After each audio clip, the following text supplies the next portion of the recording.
Free radical mechanism को चालू करने से पहले हमारे पास ये तीन चीज़ें होनी चाहिए। रॉ मटेरियल होना चाहिए, अनसैचुरेटेड कंपाउंड, अनसैचुरेटेड कंपाउंड में क्या होना चाहिए, एल्कीन होना चाहिए, एल्काडाइंस होनी चाहिए, जो भी आपका अनसैचुरेटेड कंपाउंड हो, एल्काइंस भी हो सकती है, ठीक। और कैटलिस्ट होना चाहिए, रेडियल इनिशिएटर होना चाहिए, ठीक। तीसरा क्या होगा आपका, टेम्परेचर और प्रेशर होना चाहिए। ये तीनों चीज़ें जब हमारे पास होती हैं तब हम उसकी प्रेजेंस में रिएक्शन को कैरीड आउट कराते हैं, ठीक है।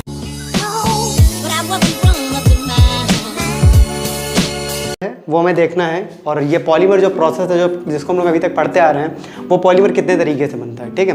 उसको बनाने के तरीके क्या क्या हैं, इसी के बारे में हम लोग आज डिटेल में पढ़ेंगे। तो टाइप्स ऑफ पॉलीमराइजेशन बेसिकली क्या है, बेसिकली दो तरीके के पॉलीमर को बनाने के तरीके हैं। पहला कौन सा, एडिशन पॉलीमराइजेशन, दूसरा है आपका कंडेंसेशन पॉलीमराइजेशन, ठीक है। पहला क्या है, एडिशन पॉलीमराइजेशन, और दूसरा होता है कंडेंसेशन पॉलीमराइजेशन, ठीक है।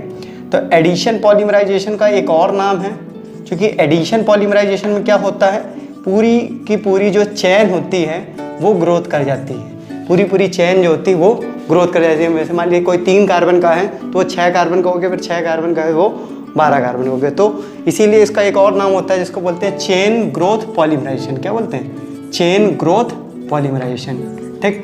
दूसरा हमारा होता है कंडेंसेशन। दूसरा क्या होता है, कंडेंसेशन पॉलीमराइजेशन। कंडेंसेशन पॉलीमराइजेशन में क्या होता है, हम लोग पीछे भी इसका एग्जांपल देख चुके हैं। ये एक थोड़ा सा स्लो स्टेप है, इसमें भी पॉलीमर बनता है, इस तरीके से भी पॉलीमर बनता है, लेकिन वो थोड़ा स्लोली बनता है। वो थोड़ा स्लोली बनता है तो इसीलिए इसका एक नाम रखा गया है, क्योंकि इसमें एक एक स्टेप से चीज़ें बढ़ती है, इसलिए इसका नाम रखा गया step growth polymerization. Step growth polymerization, ठीक। तो ये दो तरीके से पॉलीमराइजेशन होता है। ये दोनों ही तरीके बहुत इंपॉर्टेंट हैं और दोनों ही तरीके हमको लर्न करके रखने हैं कि किस तरीके से ये हमारी हेल्प करता है पॉलीमर बनने में, ठीक है। तो सबसे पहले हम लोग स्टार्ट करते हैं एडिशन पॉलीमराइजेशन, ठीक है। हम लोग सबसे पहले स्टार्ट करते हैं एडिशन पॉलीमराइजेशन, ठीक। हाँ, हमारे सिलेबस में इसकी मैकेनिज्म भी है तो हम लोग उसको भी कंटेन करते हुए चलेंगे। तो यहाँ पर दो तरीके से बनता है। तो सबसे पहले हम लोग हेडिंग डाल रहे हैं एडिशन पॉलीमराइजेशन। ये क्या होता है इसको समझते हैं। डेफिनेशन के अकॉर्डिंग पहले समझेंगे और फिर इसकी मैकेनिज्म समझेंगे, ठीक। तो addition polymerization, addition polymerization, addition polymerization को क्या करता है, वो इन्वॉल्व करता है successive addition of monomer unit to growing chain carrying the reactive intermediate such as free radical, carbocation और कार्बोनाइन, ठीक है। तो ये क्या होता है, हमारा जो एडिशन पॉलीमराइजेशन होता है ये कंटेन क्या करता है, ये कंटेन करता है एक मोनोमर यूनिट और उसको इस तरीके से मूव करता है कि वो पूरी चेन को ग्रो करे, ठीक। तो सबसे पहले हम लोग लिखते हैं एडिशन पॉलीमराइजेशन, या फिर it involves addition polymerization involves successive addition. ये क्या इन्वॉल्व करता है, successive addition of monomer unit, addition of monomer units, successive addition of monomer units to the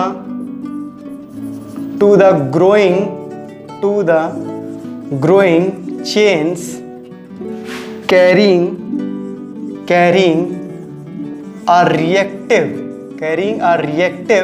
intermediate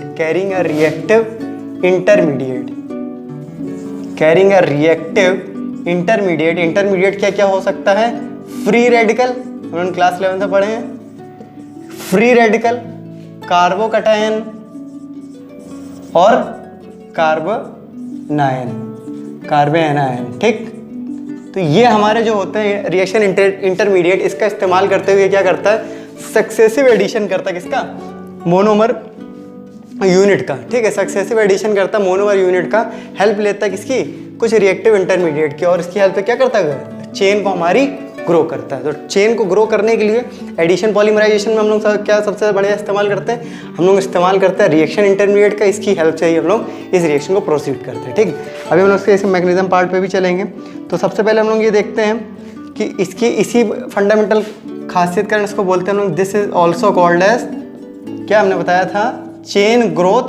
this is also called chain growth polymer. क्या कहलाता है, chain growth polymer, ठीक। Chain growth polymer कहलाता है।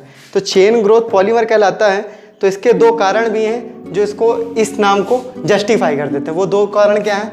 सबसे पहला कारण जो है इसको चेन ग्रोथ पॉलीमर कहलाने का, वो ये होता है it takes place in stages leading to increase in chain length. ठीक है, ये इस तरीके से टेक प्लेस करता है। ठीक है, ये इस तरीके से होता है। It takes place in stages leading to in stages, it takes place in stages. आगे हम लोग लिखेंगे leading to increase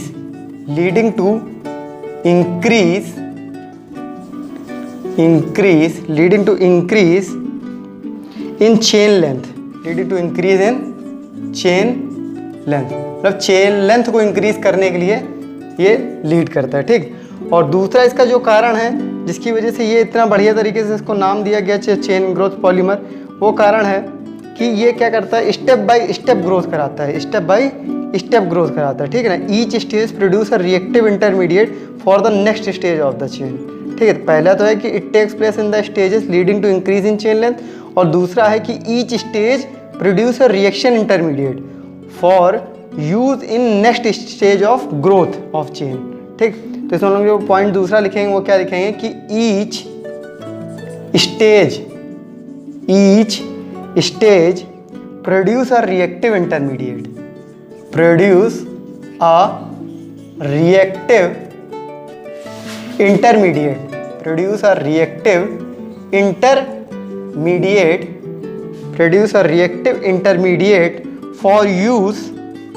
for use in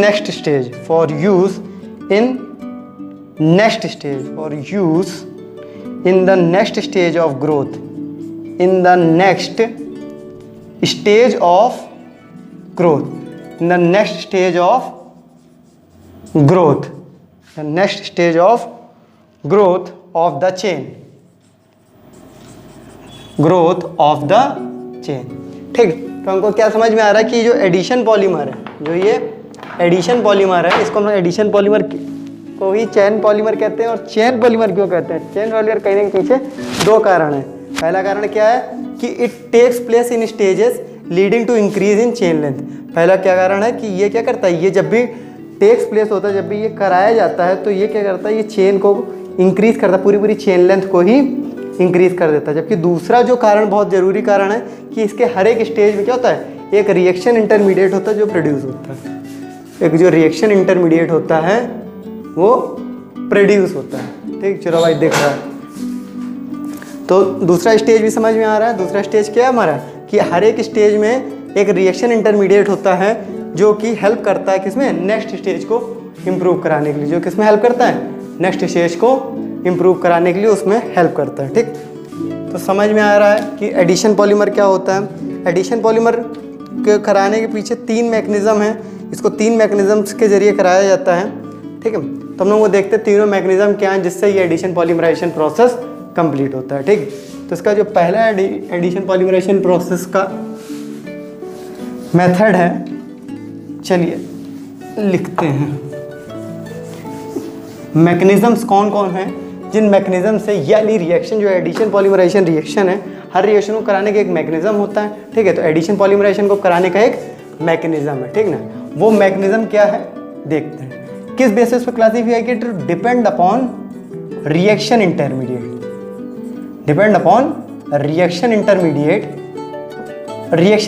अलग अलग होने की वजह से मैकेनिज़्म भी अलग अलग प्रोसीड हुई। ठीक, depend upon reaction intermediate addition polymerization have depend upon reaction intermediate addition polymerization have 3 mechanisms. 3 mechanism इसकी होती हैं। पहली मैकेनिज़्म होती है फ्री रेडिकल मैकेनिज़्म। पहली मैकेनिज़्म क्या होती है, फ्री रेडिकल मैकेनिज़्म। दूसरी हमारी मैकेनिज़्म कौन सी होती है, दूसरी होती कैटाइनिक। दूसरी क्या होती है, कैटाइनिक मैकेनिज़्म। ठीक, तीसरी मैकेनिज़्म कौन सी होती है, एनाइनिक मैकेनिज़्म। ठीक, तो दूसरी होती है कैटाइनिक पॉलीमराइजेशन मैकेनिज़्म। ठीक, और तीसरी होती है एनाइनिक पॉलीमराइजेशन रेट। ठीक, तो अभी हमको जो पढ़ना जो है सिलेबस में वो सिर्फ फ्री रेडिकल मैकेनिज्म, कि फ्री रेडिकल मैकेनिज्म की हेल्प से कैसे एडिशन पॉलीमराइजेशन रिएक्शन होती है। ठीक है, हर रिएक्शन को कराने के पीछे एक मैकेनिज्म होता है। ठीक, तो एडिशन पॉलीमराइजेशन को कराने के पीछे अगर पूछे जाए कौन सा मैकेनिज्म होता है तो हमें पता होना चाहिए। ठीक है ना, तो वो जो मैकेनिज्म होता है वो होता है हमारा फ्री रेडिकल मैकेनिज्म।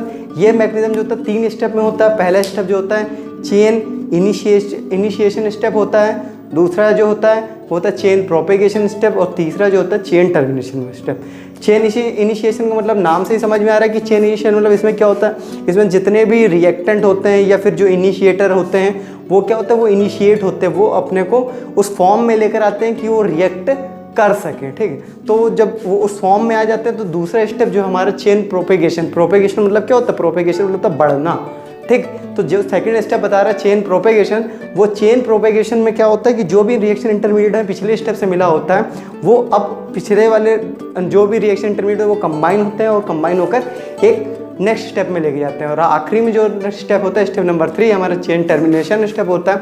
उस स्टेप में क्या होता है, जो भी हमारे पास रिएक्शन इंटरमीडिएट बन गए होते हैं वो फाइनली अपने आप को प्रोडक्ट रूप में कन्वर्ट करते हैं। ठीक है, समझ में आ रहा है?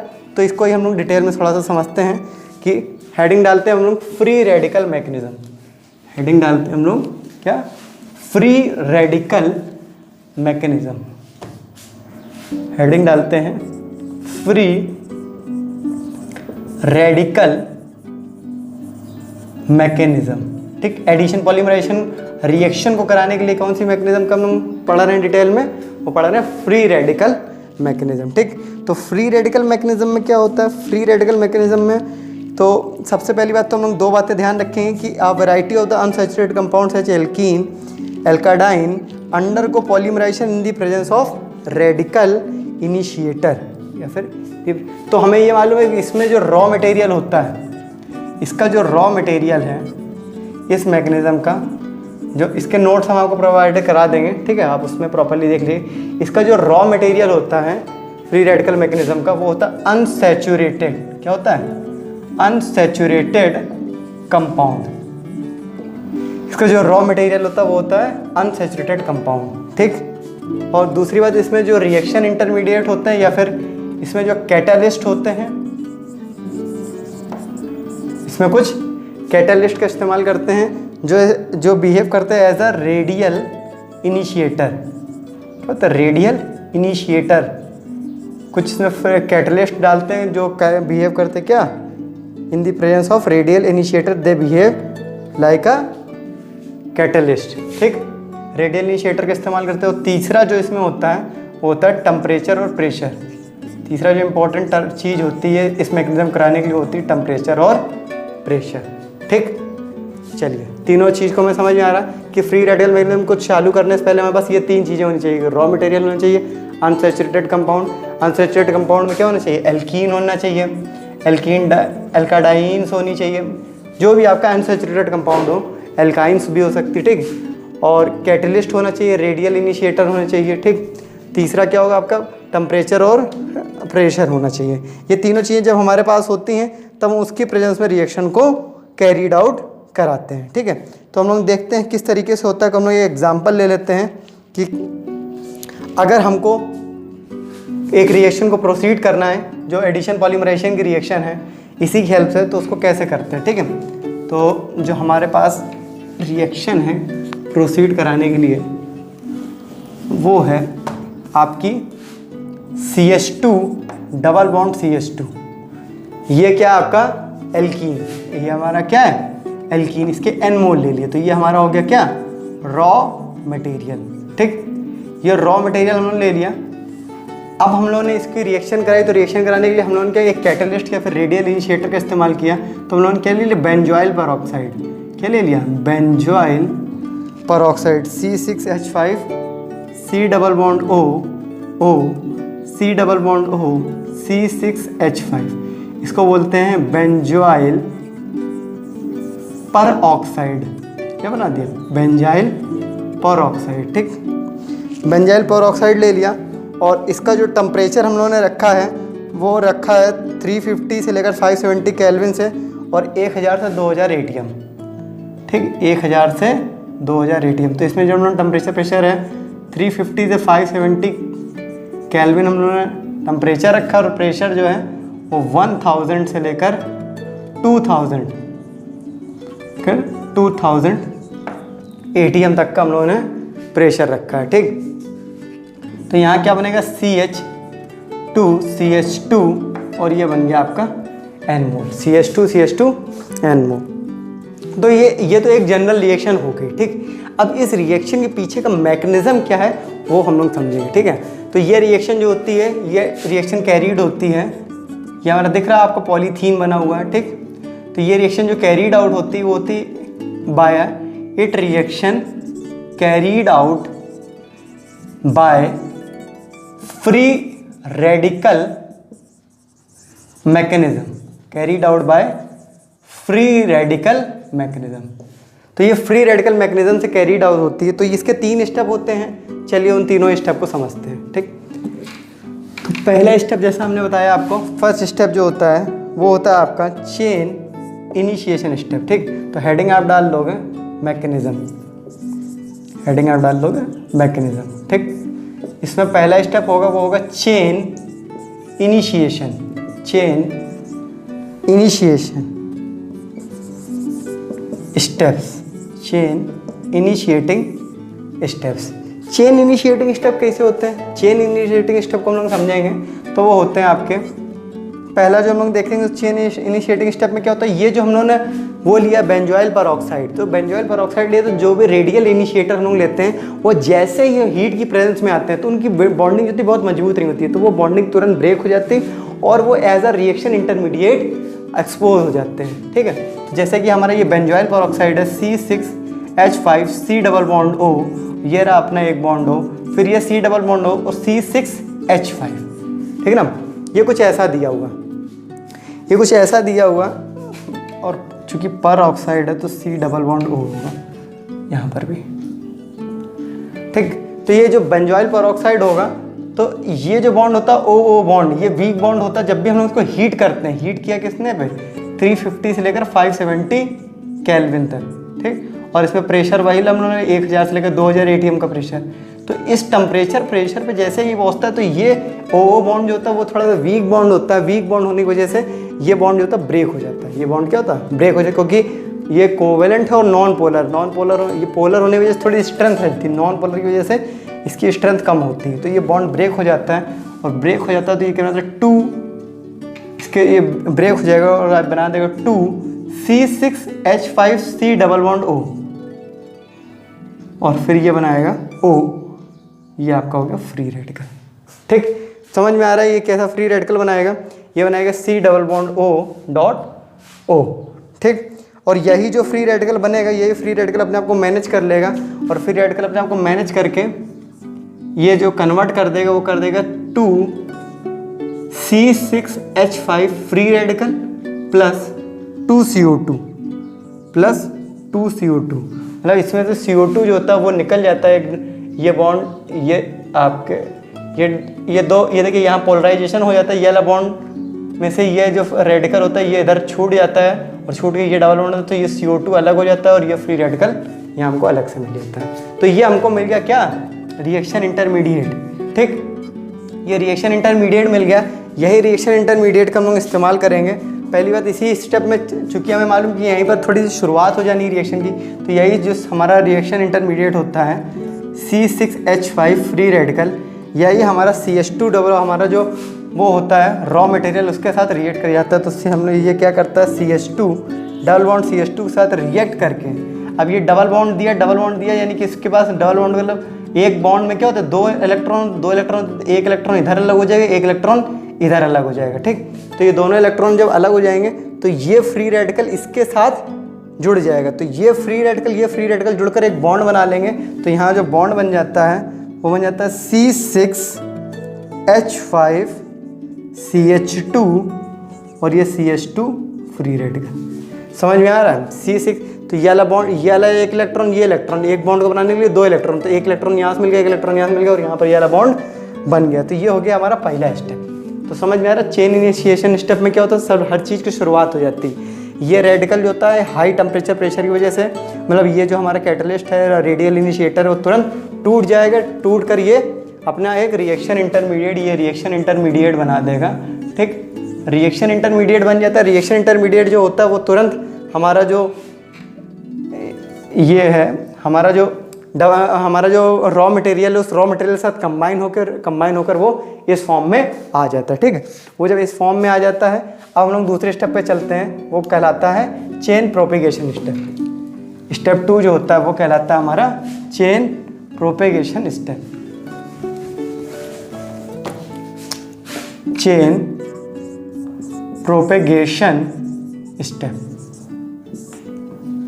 ठीक, तो चेन प्रोपेगेशन स्टेप में क्या होता है, जैसे कि आपको नाम है वैसे ही समझ में आ रहा होगा, हमने बताया भी था कि इसमें क्या होता है, चेन प्रोपेगेट होती है, मतलब जो हमारा रिएक्शन अभी तक आया है वो प्रोपेगेट होगा। ठीक, तो वो प्रोपेगेट कैसे होता है इसको हम लोग समझते हैं। हमारे पास जो पिछले स्टेप में मिला था वो मिला था C6H5CH2 डॉट, ये हमको मिला था पिछले स्टेप में, हाँ मिला था। और हमें मालूम है कि हमारे पास रॉ मटेरियल तो बहुत सारा है, CH2 डबल बॉन्ड CH2। तो अब इस स्टेप का नाम भी प्रोपेगेशन मतलब बढ़ना, तो यहाँ पे जो 2 की चेन है बढ़ के अब की 4 की चेन हो जाएगी। कैसे हो जाएगी, ये हमारा जो बॉन्ड है ये बॉन्ड टूट जाएगा, एक इलेक्ट्रॉन इसका यहाँ आ जाएगा, एक इलेक्ट्रॉन यहाँ आ जाएगा। तो ये जो इलेक्ट्रॉन होगा ये फ्री रेडिकल इस पर अटैक करेगा, तो इसका इलेक्ट्रॉन मिलकर एक बॉन्ड बना देगा और ये वाला इलेक्ट्रॉन रिलीज हो जाएगा। ठीक, देखते हैं C6H5 ये हो गया CH2 और ये वाला इलेक्ट्रॉन मिलकर बॉन्ड बना देता है, तो यहाँ पर भी आ जाएगा CH2 और ये बॉन्ड बना रहा है तो आ जाएगा CH2 और ये रहा CH2 फ्री रेडिकल। ठीक है, ये रहा CH2 फ्री रेडिकल। ऐसे ही ये फर्दर भी कंबाइन होगा और इसके मोल्स के साथ, तो करते करते क्या होगा, C6H5 यहाँ CH2 जो बना है ये CH2 के N मोल्स आ जाएंगे। CH2 कितने मोल्स आ जाएंगे, N मोल्स आ जाएंगे। और ये रहा उसका CH2 के, ऐसे ही ये चीज़ इंक्रीज होती जाएगी।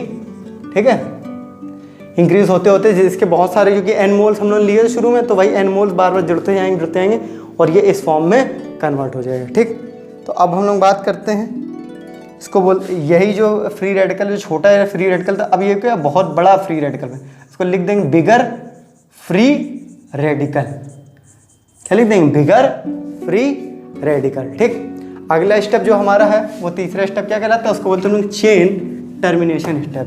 स्टेप नंबर 3 क्या कहलाता है, chain termination step. Chain termination step का मतलब ही समझ में आ रहा है कि इसमें क्या होना, चेन जो होगी जो अभी तक हम लोग की बन के आ रही है वो चेन क्या होगी, टर्मिनेट होगी। वो चेन कैसी होगी, टर्मिनेट होगी। वो टर्मिनेट कैसे होगी, बस हम लोगों को यही चीज़ को थोड़ा सा ध्यान से देखना है कि किस तरीके से वो टर्मिनेट होगी। ठीक, तो टर्मिनेट होने के लिए सबसे पहले हम लोग क्या करते हैं, चलिए आइए देखते हैं। ठीक, तो ये रिएक्शन जो हम लोग टर्मिनेशन की 2 रिएक्शंस होती हैं, पहली रिएक्शन को हम लोग देखते हैं, तो पहले लिखते हैं by combining of free radical. Chain termination में पहला रिएक्शन होती है by combining of free radical. Free radical combine हो जाएंगे, जितने फ्री रेडिकल पीछे बने थे वो फ्री रेडिकल कंबाइन हो जाएंगे। फ्री रेडिकल कौन कौन से बने थे, फ्री रेडिकल हमारे बने थे C6H5 और CH2 का N मोल और CH2 का फ्री रेडिकल। ठीक, तो एक तो ये हमारा बना था और दूसरा इसी जैसा एक और मोल बना होगा, तो उसको बोलेंगे CH2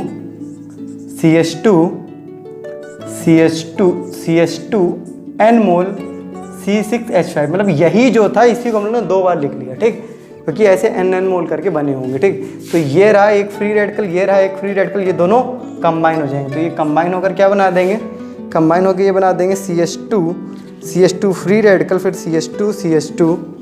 देखिए ये क्या बना दे, C6H5 अपना बाहर रहेगा, यहाँ पे CH2 डबल बॉन्ड आ जाएगा, ये आपका 4 जुड़ जाएंगे और फिर वो उसी तरीके का आ जाएगा। ठीक है, तो इसका प्रोडक्ट देखते हैं क्या बनेगा। प्रोडक्ट इसका कुछ बनेगा C6H5 और ये रहा CH2N और ये CH2 ऐसा ही रहेगा, CH2 ऐसा ही रहा। ये फ्री रेडिकल मिलकर बॉन्ड बना देंगे, तो यहाँ बन जाएगा CH2 ये हो जाएगा CH2N। और आ जाएगी ये C6H5, C6H5। ठीक, तो समझ में आ रहा है, ये इस तरीके से हो जाएगा। ठीक, अब ये इस तरीके से हो जाएगा। अब पहला स्टेप तो हो गया कंबाइनिंग करने वाला। ठीक, तो ये कंबाइनिंग हो गई फ्री रेडिकल